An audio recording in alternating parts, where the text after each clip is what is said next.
92.7 big FM पर आप सुन रहे हैं यादों का edit box with Nilesh Mishra season 3। दोस्तों, 2 साल के बड़े खूबसूरत रिश्ते के बाद हम इस रिश्ते को और आगे बढ़ा रहे हैं नए नए रंगों के साथ। जो कहानियां मैं सुनाता हूं वो लिखी होती हैं मेरी मंडली ने।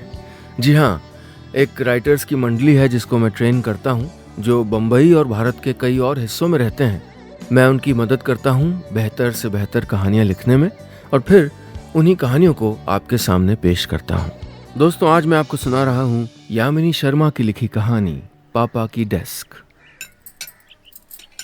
ऐसे बार बार शिफ्ट होना ज़रूरी है क्या? मैं और मेरा बड़ा भाई वरुण ये सवाल हमेशा माँ से करते, क्योंकि पापा के सामने तो हमारी बोलती अक्सर बंद ही रहती। मेरे पापा एक बैंक मैनेजर हैं। नौकरी के चलते हर 4 साल में एक बार तबादला हो जाता है। होता ये कि जब एक जगह सेटल होने ही लगते तभी पैकिंग की बारी आ जाती और नए शहर की नई जिंदगी में एडजस्ट करने की तैयारियां शुरू हो जाती। पैकिंग और शिफ्टिंग में तो हम सब एक्सपर्ट हो चुके थे। वरुण मजाक में कह भी देता, अरे मैं ये एमबीए की तैयारी छोड़ के मूवर्स एंड पैकर्स का बिजनेस खोल लेता हूँ। हर 4 साल में नए नए शहरों में फ्रेंचाइज भी बना सकते हैं। इस बात पे पापा हमेशा डांट देते, मुझे तुमसे प्रोफेशनल डिग्री चाहिए, ये बेमतलब के आइडियाज तुमको कहीं आगे नहीं जाने देंगे, बस अपनी पढ़ाई पे ध्यान दो। पापा को क्या जोक्स भी नहीं समझ आते? ये बात मैं और वरुण आंखों ही आंखों में एक दूसरे से कह देते। पापा के सामने अपने ख्यालों को आवाज़ देने की हिम्मत हमारे गले में तो नहीं थी। वैसे ही मेरे 10th के बोर्ड के रिजल्ट से पापा संतुष्ट नहीं थे। मेरी मार्कशीट, जिसको पापा प्रगति पुस्तक कहते थे, उसमें मेरे फर्स्ट क्लास पास मार्क्स में उन्हें कोई प्रगति नज़र नहीं आई। मेरी प्रगति पुस्तक की ओर एक अधोगति पुस्तक की तरह देखते हुए माथे पे गिन के 2 सलवटें गिराकर उन्होंने बड़े हौले से लेकिन कठोर अंदाज में कहा था, तारा, मेरिट नहीं तो डिस्टिंक्शन ही ले आती। ये बॉर्डरलाइन फर्स्ट क्लास की उम्मीद नहीं थी तुमसे। मानो अब ना वो मार्कशीट प्रगति का प्रतीक थी, न ही अधोगति की ढलान। पापा के मुंह से निकला हर लफ्ज़ मेरे लिए कत्ल के मुकदमे का हाल था। मेरे माथे पे पसीना देख के माँ ने कहा, फर्स्ट क्लास में क्या बुरे हैं जी, मेहनत के मार्क्स हैं बच्ची के। अरे अगली बार और मेहनत करेगी वो, क्यों तारा? मैंने माँ की ओर आपका जवाब नहीं वाली नज़र से देखा और पापा को जवाब में हाँ वाली गर्दन हिला दी। क्या सोचा है आगे? प्रगति पुस्तक को अपनी डेस्क के ड्रॉअर में रखते हुए पापा ने पूछा। मेरी नज़र पापा को डेस्क का ड्रॉअर लॉक करते देख रही थी। वो ड्रॉअर नहीं, शाकाल की डेन थी, डेन। एक बार जो चीज़ उसमें चली गई, पापा की मर्जी के बगैर वहां से बाहर नहीं आती थी। पापा की जान से प्यारी डेस्क थी वो। न जाने उसमें ऐसा क्या था कि हमेशा उसको लॉक करके रखते थे, किसी को छूने तक नहीं देते थे। मेरी मार्कशीट तो गई। ये सोचते सोचते मैं उस ड्रॉअर को देख रही थी कि पापा ने फिर से जरा ऊंची आवाज में पूछा, आगे कुछ सोचिए पढ़ने की? जरा सा चौंक के मैंने जवाब दिया, पापा मुझे ना आर्ट्स करना है। मेरी आवाज़ दबी सी थी, लेकिन मेरा फैसला तय था। ये बात पापा को शायद समझ आ गई होगी, इसीलिए उनके चौड़े माथे पे एक और तीसरी सलवट आ गई थी। 3 सलवटें यानी गुस्सा। इससे पहले पापा कुछ कहते मैं झट से खड़ी हो गई और कहा, पापा मुझे ना ज़रा थकान हो रही है, मैं आज जल्दी सो जाती हूँ। गुड नाइट पापा। और पापा प्लीज़ कल ऑफिस से आते हुए मेरे लिए आर्ट्स कॉलेज का फॉर्म लेके आना ना, जो भी आर्ट्स कॉलेज आपको सही लगे। और मैं डर के मारे अपने कमरे की ओर चल पड़ी, मन ही मन भगवान जी से कहते, प्लीज़ मेरे पापा को थोड़ा हंसना सिखा दो और प्लीज़ मेरा आर्ट्स कॉलेज में एडमिशन तो करा दो। 92.7 बिग एफएम पर आप सुन रहे हैं यादों का edit box with Nilesh Mishra season 3। दोस्तों, आज की कहानी में अब तक आपने सुना कि तारा के पापा सख्त पिता हैं। उनको घर में सबसे अजीज उनकी बेजान लकड़ी की डेस्क है, जिसे उनके अलावा कोई और छू नहीं सकता। तारा को आर्ट्स कॉलेज में एडमिशन लेना है और आखिरी के कुछ दिन ही बाकी हैं। अब आगे। एक तरफ पापा के नंबरों की दिमागी दुनिया थी और दूसरी तरफ मेरे शब्दों की ख्याली दुनिया। कॉमर्स की बुक कीपिंग मेरी हर रोज़ की डायरी कीपिंग से बहुत अलग थी। ये जानते हुए कि मैं एक राइटर बनना चाहती हूँ, आर्ट्स में ग्रेजुएशन करके हिंदी साहित्य में अपना नाम कमाना चाहती हूँ, फिर भी पापा आर्ट्स के साथ साथ कॉमर्स का फॉर्म क्यों ले आए थे? मैं उनकी तरह बैंकर नहीं बनना चाहती भैया। चलती फिरती पासबुक लगते हैं वो। Debit what comes in, credit what goes out, बस यही है उनकी लाइफ। भावनाएं, प्यार, कविताएं, कहानियों से उनका नाता तो कभी रहा ही नहीं होगा ना, मैंने वरुण से कहा। वरुण ने किचन में माँ की ओर देखते हुए कहा, क्या पता, कुछ समझ नहीं आता। अरे पापा जैसे नीरस आदमी को हमारी माँ जैसी प्यारी और नरम दिल वाली कैसे मिली यार? ऐसा क्या था पापा में जो माँ ने इनसे शादी कर ली? और वो भी लव मैरिज भैया। मैंने अपने हाथों में पकड़े दोनों फॉर्म्स को अविश्वास से हिलाते हुए दोहराया। Love marriage? हाँ छोटी, लव मैरिज तो उनकी हो गई। कॉलेज में मिले थे दोनों। अब तुझे भी तो कॉलेज जाना है। फिर पापा की नकल उतारते हुए उसने मुझसे पूछा, तारा क्या सोचा आगे? हम दोनों हंस पड़े। खूब हंसने के बाद मुझको एहसास हुआ कि पापा ने कॉमर्स का फॉर्म लाके शायद अपनी पसंद बता दी थी। मेरी हिम्मत नहीं थी उनसे कहने की कि मैं आर्ट्स ही लूंगी। मैंने और वरुण ने चुपके से एडमिशन फॉर्म पापा की मदद के बगैर कॉलेज भेजने की ठानी। जब तक हमारी नए शहर में शिफ्टिंग होगी एडमिशन भी हो जाएगा और पापा से कह देंगे कि गलती से आर्ट्स का फॉर्म चला गया। अरे धत तेरी, एडमिशन के लिए तो तेरी मार्कशीट चाहिए जो पापा ने अपनी डेस्क की ड्रॉअर में रख दी है। अब वो शाम मैंने और वरुण ने पापा की डेस्क को घूरते हुए बिताई। कितनी खूबसूरत डेस्क थी, सागवान से बनी। उस पे हल्की सी नक्काशी थी और अभी दिवाली में ही इस पे पापा ने रोजवुड की पॉलिश कराई थी ताकि दीमक न लगे। टेबल टॉप पे पापा के 2 सुनहरे पेन थे, एक नीला एक लाल। एक लैंडलाइन फोन और पापा के नोट्स की डायरी टेबल पे पड़ी फाइल्स के साथ थी। एक कांच का गोल पेपरवेट भी था जिसमें गुलमोहर के फूल बने थे। लेकिन फिलहाल पेपरवेट से ज़्यादा भारी मेरे ख्यालों पे वो लॉक ड्रॉअर था जिसमें मेरी मार्कशीट थी और चाबियां पापा के पास थीं।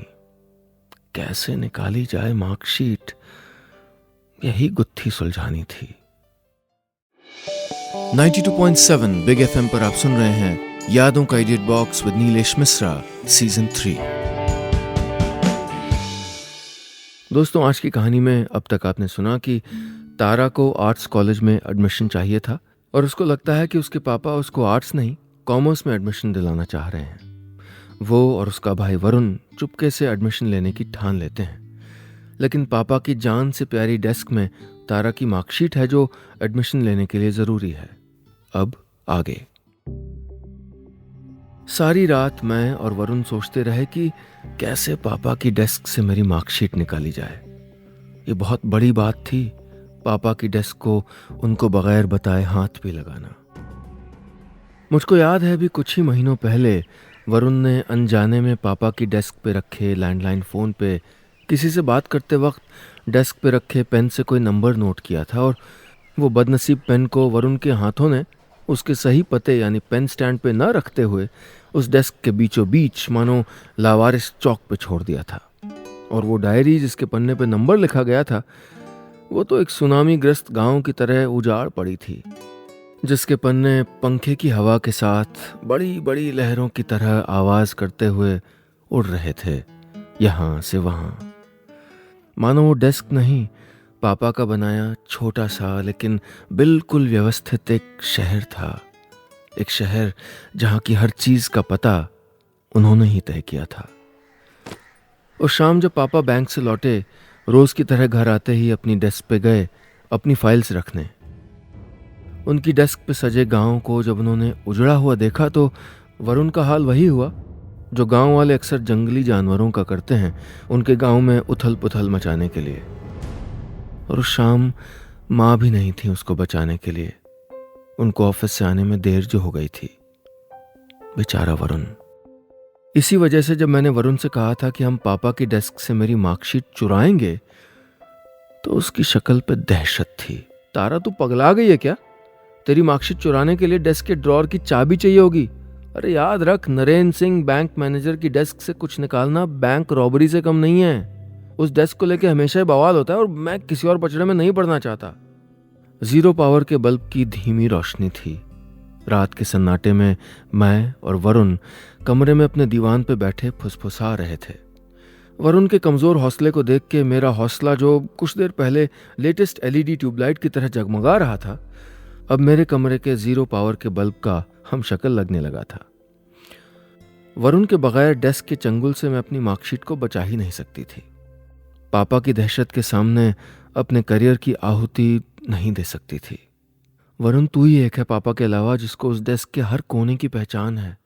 मैं जानती हूँ उस वजह से तूने कई बार डांट भी खाई है, लेकिन इस बार सिर्फ मेरे लिए इतना कर दे प्लीज। बदले में मैं पूरा साल तेरे कपड़े रोज इस्त्री करूंगी, प्लीज। मैं जानती थी मेरे आलसी भाई को सुबह सुबह इस्त्री करना बिल्कुल पसंद नहीं था। मार्कशीट के बदले अपने इस फायदे को देख के वरुण ने कहा, इस बारे में हम कल सुबह बात करते हैं, अभी सोते हैं, वरना सुबह की हमारी बोर्ड मीटिंग मतलब ब्रेकफास्ट मीटिंग पे हम लेट हो जाएंगे। 92.7 बिग एफएम पर आप सुन रहे हैं यादों का edit box with Nilesh Mishra season 3। दोस्तों, आज की कहानी में अब तक आपने सुना कि तारा की मार्कशीट उसके पिताजी की लकड़ी की डेस्क में बंद है और वो मार्कशीट उसको चाहिए ताकि वो आर्ट साइड के एडमिशन के लिए फॉर्म भर सके। तो तारा और उसका बड़ा भाई वरुण एक तिकड़म भिड़ाते हैं और फैसला करते हैं कि वो पापा की डेस्क पे धावा बोलेंगे और वो मार्कशीट निकालेंगे। अब आगे। हमारे घर में हर बात, हर फैसला पापा की मर्जी से होता। कभी कभी तो मुझको लगता कि मेरे ड्राइंग रूम में लगी घड़ी भी पापा के टाइम टेबल के हिसाब से चलती थी। रात 10 बजे हमको गुड नाइट कहती और ठीक सुबह 7 बजे जगा देती।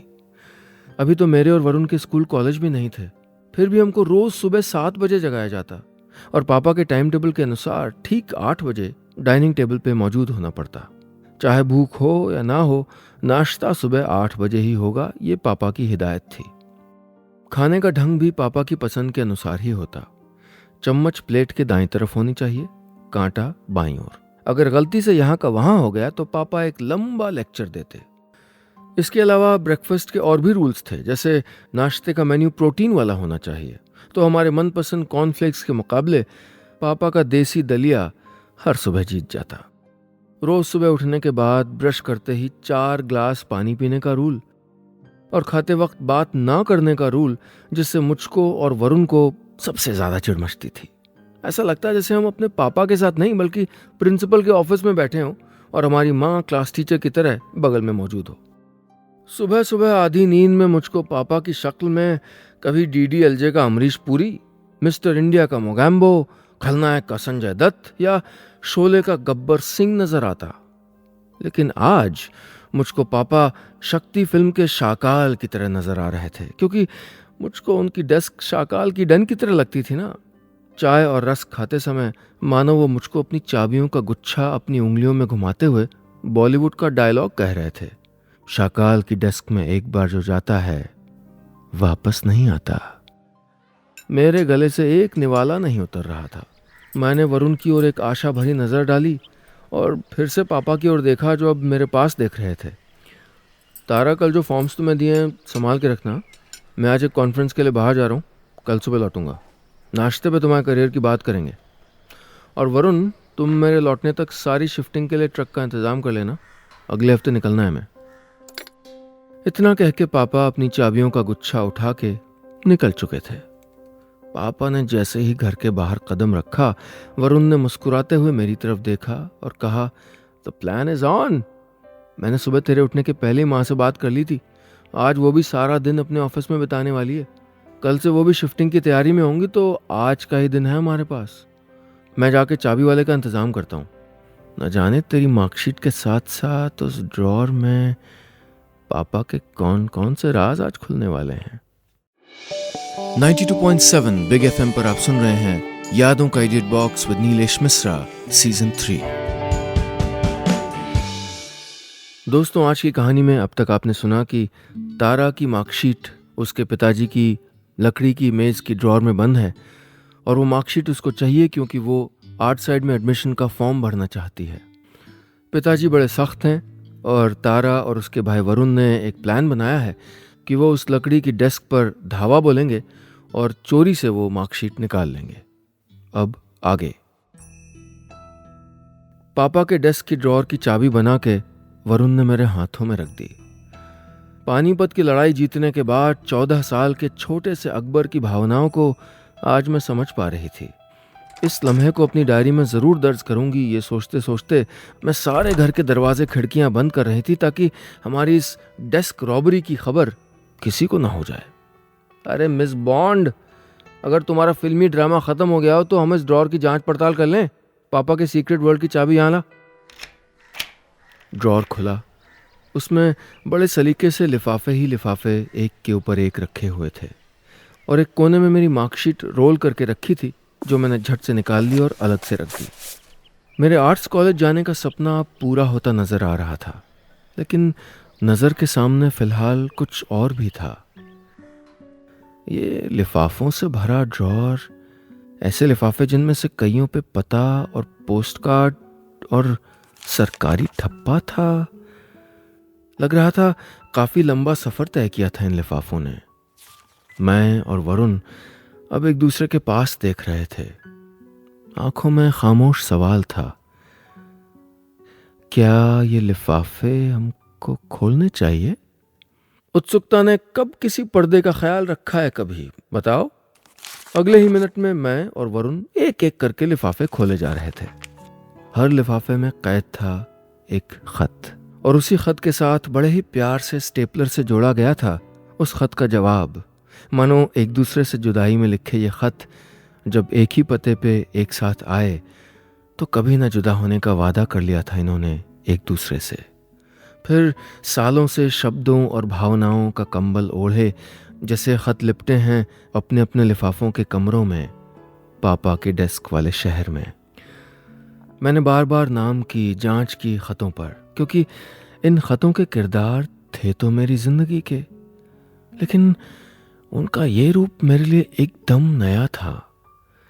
पिछले 20 सालों की भावनाओं का हिसाब किताब मेरे बैंकर पापा ने इन खतों में रखा था। हमेशा नीरस और चलती फिरती पासबुक लगने वाले मेरे पापा इन खतों में कवि की तरह खूबसूरत शब्दों के काफिलों के साथ हम कदम थे। उनके हर शब्द में मानो प्यार का सुरूर था। मेरे पापा इतने रोमांटिक हो सकते हैं ये मैं मान ही नहीं पा रही थी। इतने साल मुझको ऐसा लगा कि पापा के सामने हम सबकी बोलती बंद रहती थी, लेकिन सच्चाई तो ये थी कि पापा भी कभी अपने दिल की बात हमसे नहीं कर पाए थे। और इन खतों में उनके दिल की बंद किताब खुली हुई थी और बेहद खूबसूरत थी। मुझको पापा पे पहली बार इतना प्यार आ रहा था।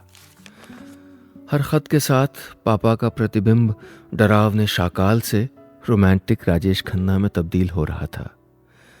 मेरी माँ की आंखें उनके लिए नरगिसी थीं और उन नरगिसी आंखों का हर सपना पूरा करने का वचन इन खतों में दर्ज था। मेरी माँ की खुशी भी इन खतों से झलक रही थी। मेरी जिंदगी इतनी हसीन हो सकती है ये मैंने कभी नहीं सोचा था।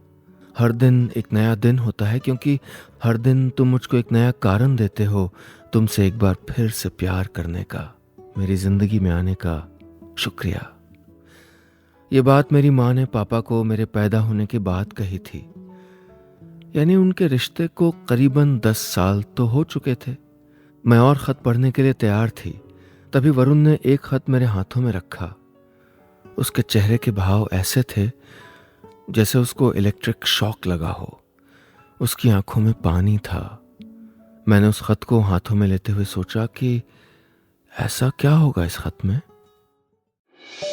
92.7 बिग एफएम पर आप सुन रहे हैं यादों का edit box with Nilesh Mishra season 3।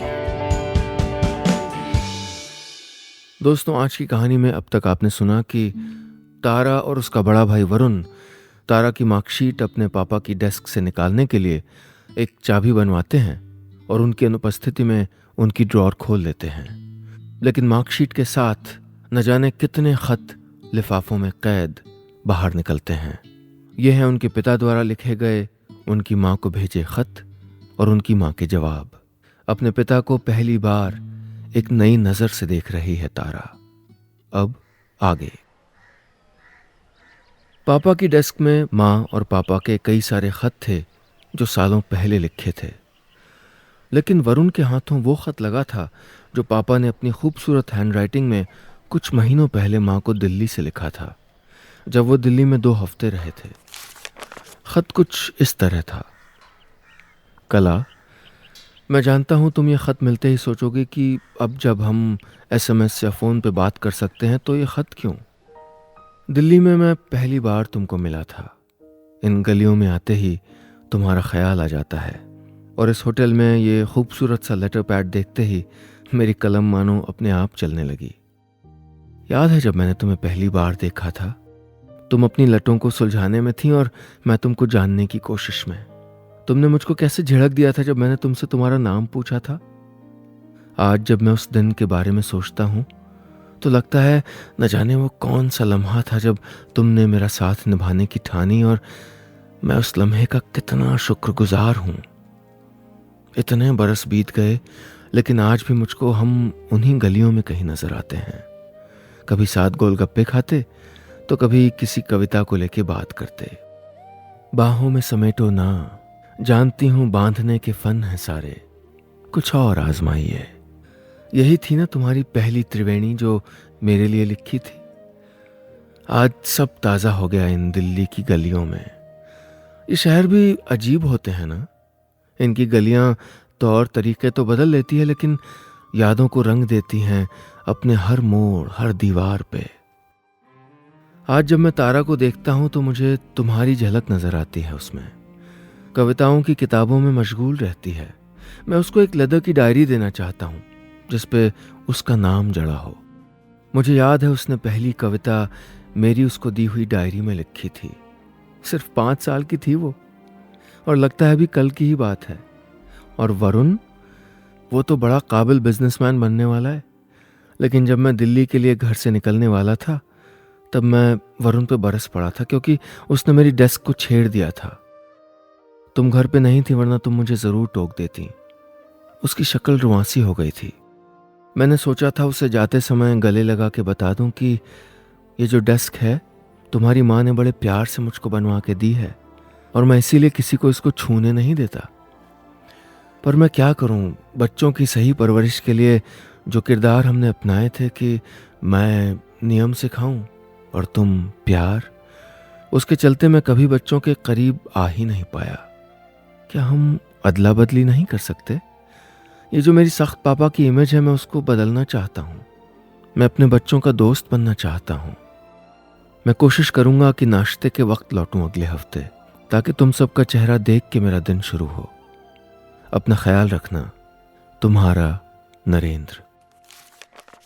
आज पापा का नाम कुछ ज़्यादा ही मीठा लग रहा था, सो मैंने 2-3 बार उसको पढ़ा, और फिर उस खत को जी भर के निहारते हुए मैंने वरुण की ओर देखा। हम दोनों के चेहरे पे 1 किलोमीटर लंबी मुस्कान थी। हमने कुछ कहे बगैर सारे खत जैसे थे वैसे वापस रख दिए, मानो अब उस डेस्क से लेके कोई दहशत नहीं बची थी। डेस्क का हर कोना प्यार से जड़ा हुआ था।